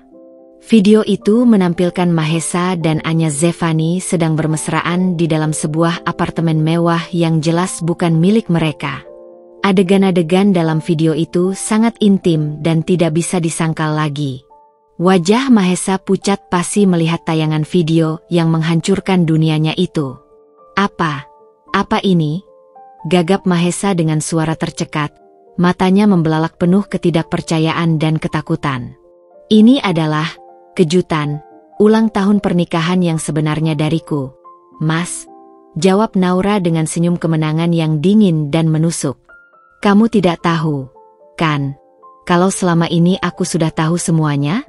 Semua kebohonganmu, semua pengkhianatanmu, dan semua rencana licikmu untuk mengambil semua yang menjadi hakku. Mahesa terdiam membisu, tidak bisa berkata-kata. Ia telah terperangkap dalam jebakan yang Naura rancang dengan begitu cermat. Malam, di villa terpencil yang seharusnya menjadi perayaan cinta mereka, kini berubah menjadi malam perhitungan dan pengungkapan kebenaran yang pahit. Keheningan yang mencekam menyelimuti teras villa setelah video pengkhianatan itu selesai diputar. Mahesa menatap layar tablet dengan wajah pucat pasi, keringat dingin membasahi pelipisnya. Ia tampak seperti seorang pesakitan yang tertangkap basah melakukan kejahatan. Naura menatap Mahesa dengan tatapan dingin dan penuh kekecewaan. Jadi, ini urusan bisnis yang sering membuatmu pulang larut malam, Mas? Ini klien penting yang harus kamu temui di akhir pekan. Mahesa berusaha meraih tangan Naura, namun Naura menarik tangannya dengan kasar. Jangan sentuh aku. Sayang, ini tidak seperti yang kamu lihat, elak Mahesa dengan suara bergetar. Naura tertawa sinis. Tidak seperti yang aku lihat? Lalu apa ini, Mas? Sandiwara murahan? Atau kamu punya penjelasan lain untuk kemesraanmu dengan wanita itu? Mahesa terdiam, tidak bisa menyangkal bukti yang terpampang jelas di depan matanya. Aku sudah tahu semuanya, Mas. Lanjut Naura dengan suara yang lebih tenang namun menyimpan bara kemarahan yang membakar. Aku tahu tentang Anya Zevani. Aku tahu tentang pertemuan-pertemuan rahasia kalian. Dan yang paling menyakitkan, Aku tahu tentang rencana licikmu untuk mengalihkan semua aset kita atas namamu. Mata Mahesa membulat karena terkejut. Bagaimana? Bagaimana kamu bisa tahu? Itu tidak penting bagaimana aku tahu. Yang penting adalah aku tahu kebenarannya, jawab Naura tegas. Selama ini aku percaya padamu, Mas. Aku memberikan seluruh hatiku, seluruh hidupku untuk keluarga ini. Tapi apa yang aku dapatkan? Pengkhianatan dan rencana untuk merampas hakku. Air mata mulai mengalir di pipi Naura, namun ia segera menghapusnya dengan kasar. Ia tidak ingin terlihat lemah di depan pria yang telah menghancurkan kepercayaannya. Naura, maafkan aku, lirih Mahesa dengan suara penuh penyesalan. Aku hilaf. Aku tidak bermaksud menyakitimu. Hilaf katamu? Perselingkuhan yang sudah berlangsung lama dan rencana pengalihan aset secara diam-diam kamu sebut hilaf. Naura tertawa hampa. Kamu pikir aku sebodoh itu, Mas? Mahesa mencoba mendekat lagi, namun Naura mundur menjauh. Jangan mendekat. Aku jijik melihatmu. Sayang, aku mohon, beri aku kesempatan untuk menjelaskan semuanya, pinta Mahesa dengan putus asa. Menjelaskan apa lagi, Mas? Semuanya sudah jelas terpampang di depan mata. Kamu telah menghancurkan pernikahan kita, menghancurkan keluarga kita. Tidak ada lagi yang perlu dijelaskan, jawab Naura dengan tegas. Naura kemudian mengambil tablet dan mematikannya. Ia berdiri dan menatap Mahesa dengan tatapan dingin. Jangan khawatir, Mas. Aku tidak akan membuat keributan di sini. Aku akan pergi. Tapi ingat satu hal, ini belum berakhir. Kamu akan menyesali perbuatanmu. Naura berbalik dan berjalan masuk ke dalam villa. Ia mengemasi barang-barangnya dengan cepat dan tanpa emosi. Mahesa hanya bisa terpaku di teras, menyaksikan istrinya pergi meninggalkannya dalam kehancuran. Malam itu, villa mewah yang seharusnya menjadi saksi perayaan cinta mereka, menjadi saksi bisu berakhirnya sebuah pernikahan yang dibangun di atas kebohongan dan pengkhianatan. Naura meninggalkan Mahesa seorang diri dengan penyesalan dan ketakutan akan konsekuensi dari perbuatannya. Meninggalkan villa mewah di tengah malam, Naura merasa seperti terlahir kembali. Beban pengkhianatan yang selama ini menghimpit dadanya terasa sedikit mengendur, digantikan oleh tekad yang membara untuk memperjuangkan haknya. Air mata yang sempat menetes kini mengering, menyisakan keyakinan bahwa ia tidak akan membiarkan Mahesa lolos begitu saja. Naura tidak langsung pulang ke rumah yang kini terasa asing dan penuh kepalsuan. Ia menginap di sebuah hotel butik yang tenang di pusat kota. Malam itu, ia tidak bisa tidur nyenyak. Pikirannya dipenuhi oleh kenangan indah bersama Mahesa yang kini terasa seperti racun, bercampur dengan amarah dan kekecewaan yang mendalam. Namun, di tengah kekacauan emosinya, ia mulai menyusun rencana. Keesokan paginya, Naura menghubungi Rina. Ia menceritakan semua yang terjadi di villa dan pengakuan Mahesa tentang pengalihan aset. Rina terkejut dan marah mendengar cerita Naura. Tanpa ragu, Rina menawarkan dukungannya penuh. Naura, kamu tidak sendiri. Aku akan membantumu sebisa mungkin. Kita tidak akan membiarkan Mahesa merampas hakmu, ujar Rina dengan nada penuh solidaritas. Langkah pertama yang Naura lakukan adalah menghubungi seorang pengacara handal yang direkomendasikan oleh Rina. Pengacara bernama Arya itu dikenal tegas, profesional, dan memiliki rekam jejak yang baik dalam menangani kasus perceraian dan sengketa aset.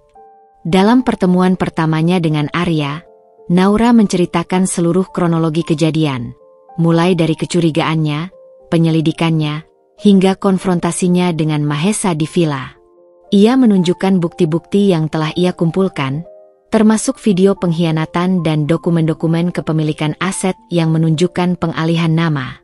Arya mendengarkan dengan seksama dan mempelajari dokumen-dokumen yang diberikan Naura. Setelah itu, Ia menjelaskan langkah-langkah hukum yang bisa diambil Naura. Dengan bukti-bukti yang Anda miliki, kita memiliki posisi yang kuat, Bu Naura. Perselingkuhan adalah alasan yang sah untuk mengajukan gugatan cerai. Terkait pengalihan aset, kita bisa mengajukan pembatalan tindakan hukum tersebut karena dilakukan tanpa persetujuan Anda sebagai pemilik bersama, jelas Arya dengan nada mantap. Mendengar penjelasan Arya, Naura merasa sedikit lega. Ada harapan untuk mendapatkan keadilan. Ia memutuskan untuk memberikan kuasa penuh kepada Arya untuk mengurus perceraian dan sengketa asetnya dengan Mahesa. Selain mengurus masalah hukum, Naura juga mulai mempersiapkan dirinya secara finansial. Ia menarik sejumlah dana dari rekening pribadi yang selama ini ia sisihkan. Ia juga menghubungi beberapa rekan bisnisnya untuk menjajaki kemungkinan kerjasama baru. Naura tidak ingin bergantung pada Mahesa lagi. Ia ingin membuktikan bahwa ia bisa mandiri dan sukses dengan usahanya sendiri. Dalam beberapa hari berikutnya, Naura fokus untuk membangun kembali dirinya. Ia mulai berolahraga secara teratur untuk menjaga kesehatan fisik dan mentalnya. Ia juga menghabiskan waktu bersama Rina dan teman-teman terdekatnya yang memberikan dukungan moral yang sangat berarti. Naura menyadari bahwa proses perceraian dan sengketa aset akan menjadi perjalanan yang panjang dan melelahkan. Namun, ia tidak gentar. Ia telah mengumpulkan kekuatan dan tekad untuk menghadapi Mahesa dan Anya. Ia tidak akan membiarkan mereka merusak hidupnya lebih jauh lagi. Dengan bantuan pengacara yang kompeten dan dukungan dari orang-orang terdekat, Naura siap untuk melawan. Ia akan membuktikan bahwa seorang wanita yang dikhianati juga memiliki kekuatan untuk bangkit dan memperjuangkan keadilan. Beberapa minggu setelah meninggalkan villa, surat gugatan cerai dan permohonan pembatalan pengalihan aset resmi dilayangkan pengacara Arya ke alamat Mahesa. Naura menarik napas dalam-dalam saat Arya memberitahunya kabar ini.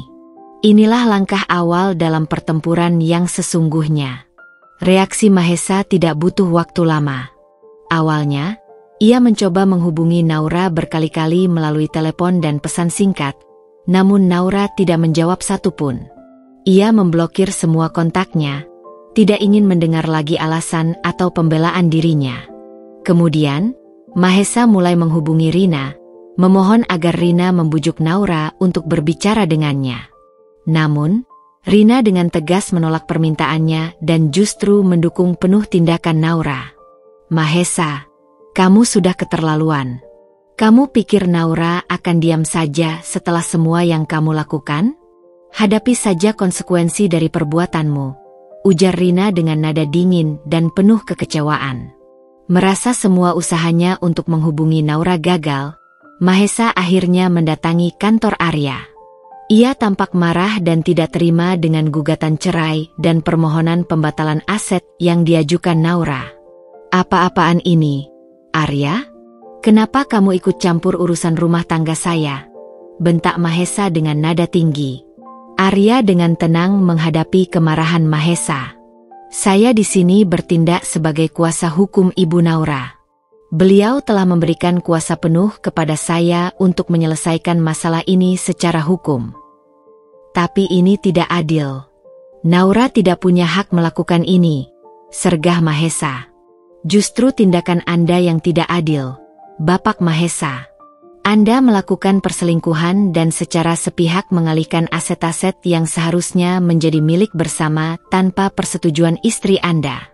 Kami memiliki bukti-bukti yang kuat untuk mendukung gugatan kami, jawab Arya dengan tegas sambil menunjukkan salinan video dan dokumen-dokumen aset. Melihat bukti-bukti yang dimiliki Naura, Mahesa tampak sedikit ciut.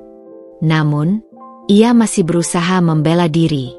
Video itu hanya kesalahpahaman. Dan soal aset, saya melakukan itu demi kebaikan kami berdua. Kesalahpahaman yang berulang dan pengalihan aset tanpa sepengetahuan pemilik bersama Anda sebut demi kebaikan? Pengadilan yang akan menilai kebenarannya, Bapak Mahesa, balas Arya dengan nada dingin. Mahesa mencoba melunak. Arya, saya mohon, bisakah kita bicarakan ini secara kekeluargaan? Saya tidak ingin perceraian ini terjadi. Saya masih mencintai Naura. Seharusnya Anda memikirkan itu sebelum melakukan semua ini, Bapak Mahesa. Sekarang, semua keputusan ada di tangan Ibu Naura. Dan saat ini, beliau tidak ingin berbicara dengan Anda, jawab Arya dengan tegas, mengakhiri pertemuan tersebut. Setelah pertemuan dengan Arya, Mahesa tampak frustrasi dan marah. Ia tidak menyangka Naura akan bertindak sejauh ini. Ia mungkin mengira Naura akan tetap diam dan memaafkannya seperti dulu. Namun, kali ini Naura telah berubah. Ia tidak lagi menjadi wanita yang lemah dan mudah diinjak-injak. Mahesa kemudian mencoba berbagai cara lain untuk menghubungi Naura, termasuk melalui teman-teman dan keluarga mereka. Namun, Naura tetap teguh pada keputusannya. Ia tidak ingin lagi berhubungan dengan pria yang telah mengkhianatinya. Sementara itu, proses hukum terus berjalan. Arya dengan sigap mempersiapkan semua berkas dan bukti untuk menghadapi Mahesa di pengadilan.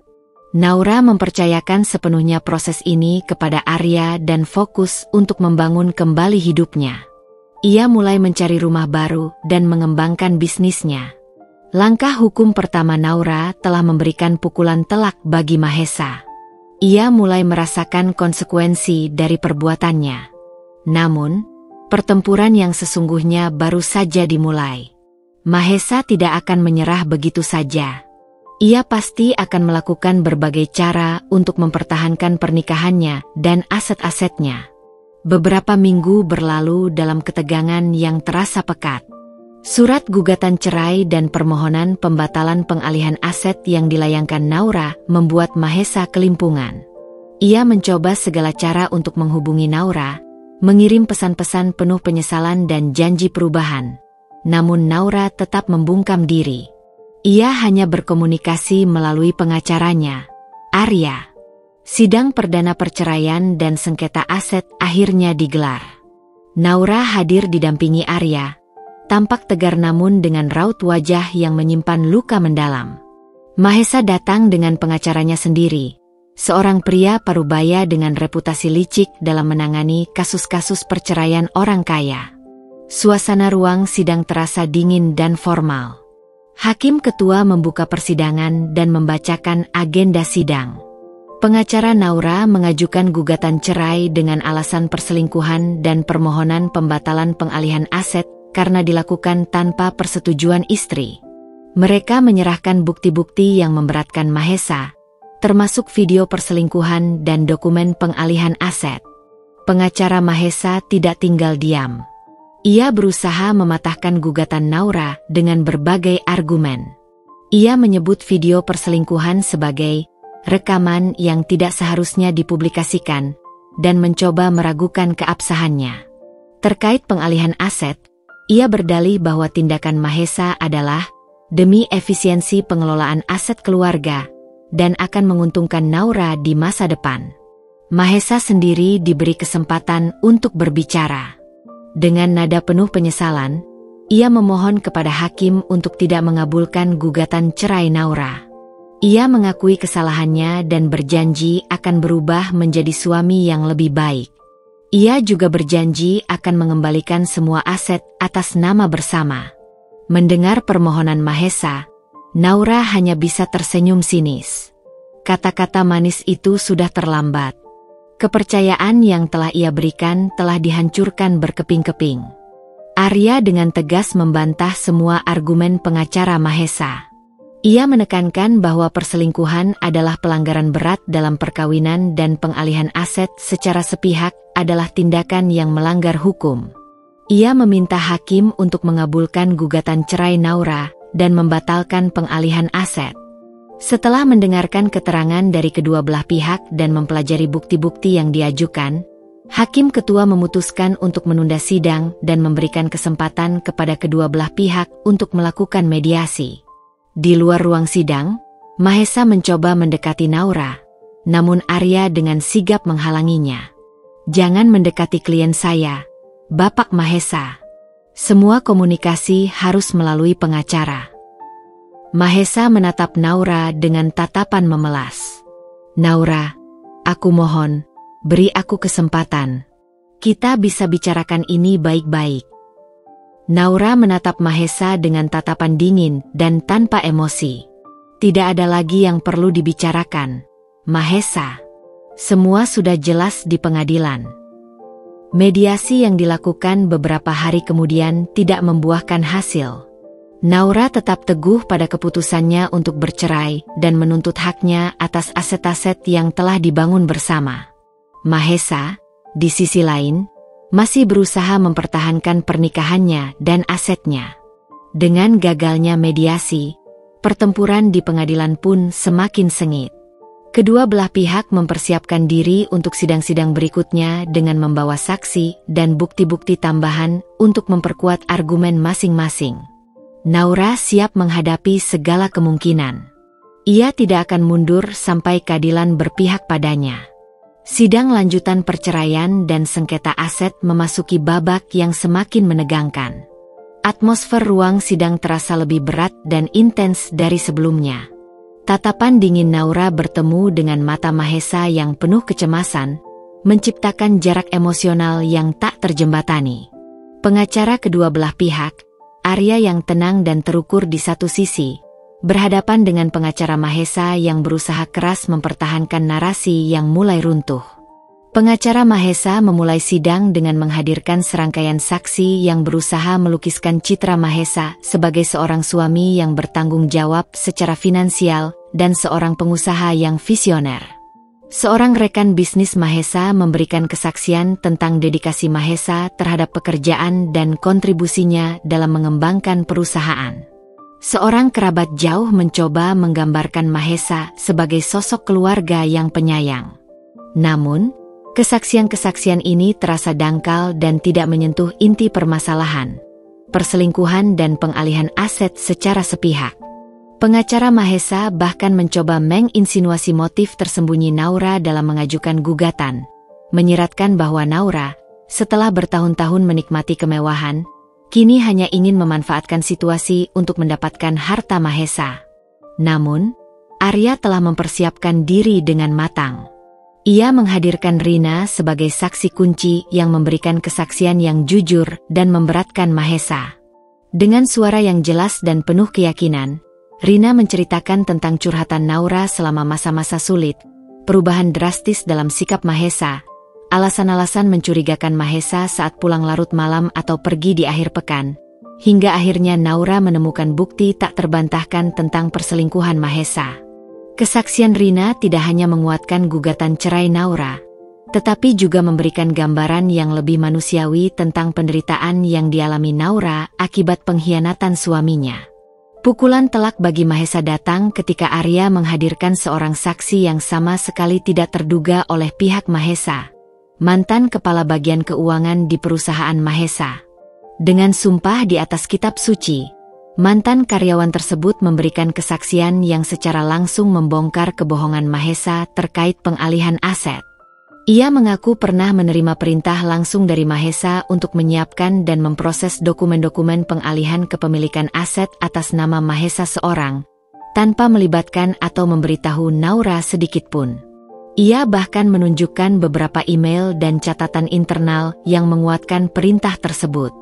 Kesaksian ini tidak hanya membuktikan bahwa tindakan Mahesa disengaja, tetapi juga menunjukkan adanya unsur penipuan dan penyalahgunaan kekuasaan dalam rumah tangga.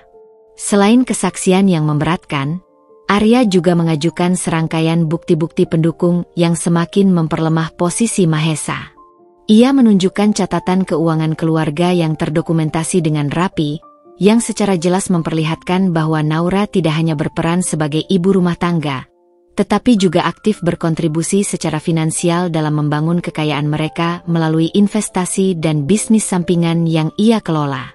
Ia juga mengajukan transkrip percakapan dan tangkapan layar pesan singkat antara Mahesa dan Anya Zevani yang menunjukkan intensitas hubungan mereka jauh melebihi batas profesionalisme rekan bisnis.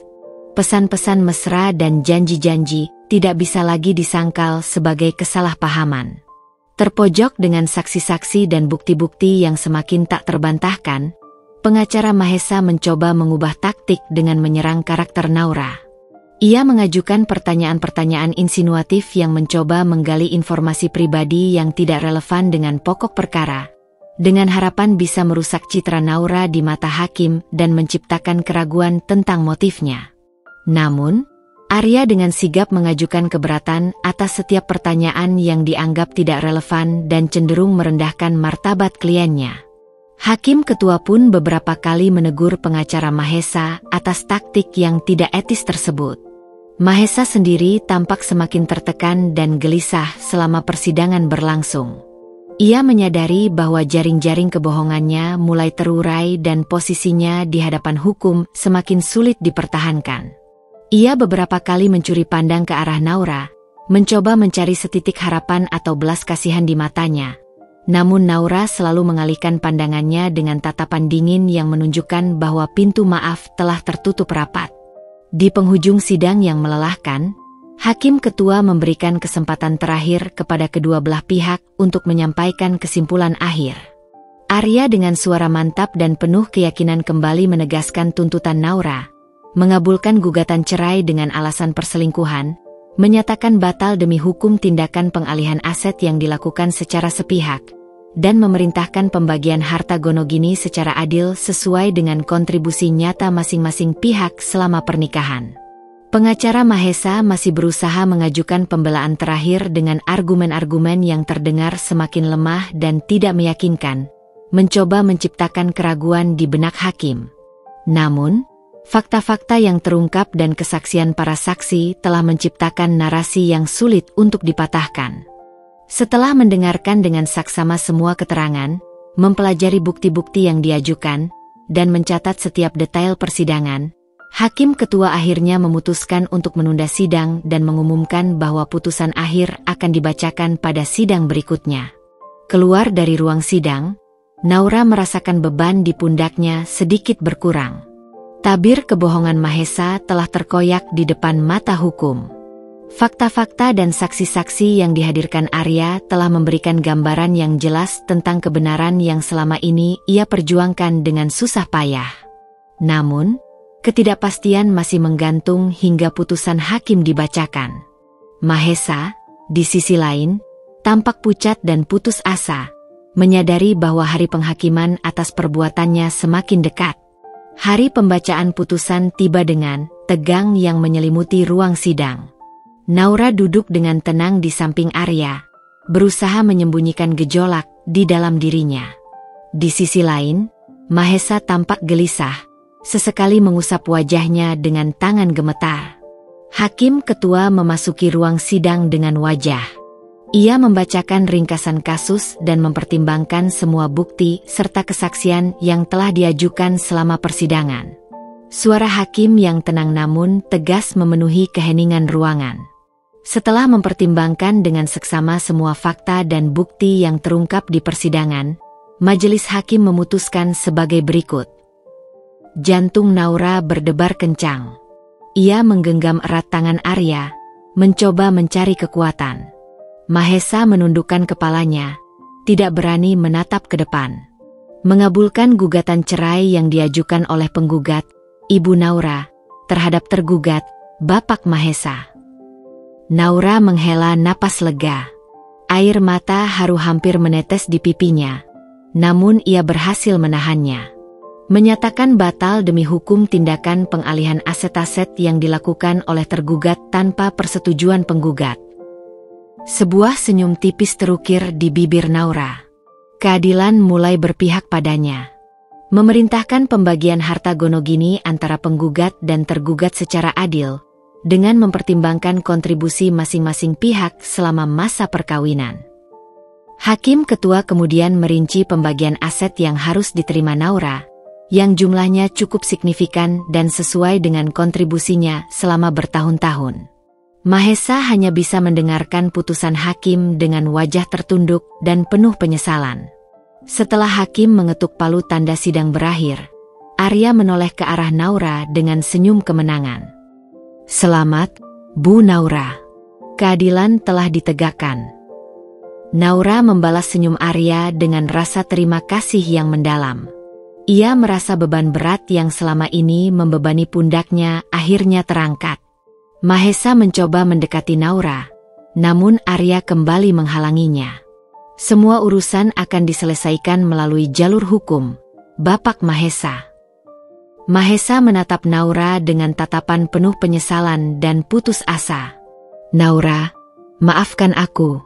Aku menyesal. Naura menatap Mahesa untuk terakhir kalinya. Tatapannya dingin dan tanpa emosi. Penyesalanmu sudah terlambat, Mahesa. Kamu telah menghancurkan segalanya. Naura berbalik dan berjalan keluar dari ruang sidang, didampingi Arya. Ia meninggalkan Mahesa seorang diri dengan penyesalan dan konsekuensi dari perbuatannya. Di luar gedung pengadilan, Naura menarik napas dalam-dalam. Udara segar terasa begitu melegakan. Babak baru dalam hidupnya telah dimulai.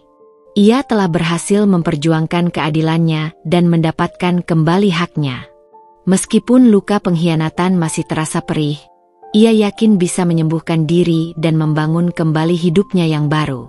Dengan langkah tegar, Naura melangkah menjauhi gedung pengadilan, meninggalkan masa lalu yang kelam di belakangnya dan menatap masa depan dengan harapan dan kekuatan yang baru. Setelah putusan pengadilan yang memenangkan dirinya, Naura merasakan kebebasan yang selama ini terenggut. Proses perceraian dan sengketa aset memang menguras energi dan emosinya. Namun hasil akhirnya memberikan keadilan yang ia dambakan. Kini, ia bisa menatap masa depan dengan lembaran hidup yang baru, tanpa bayang-bayang pengkhianatan Mahesa.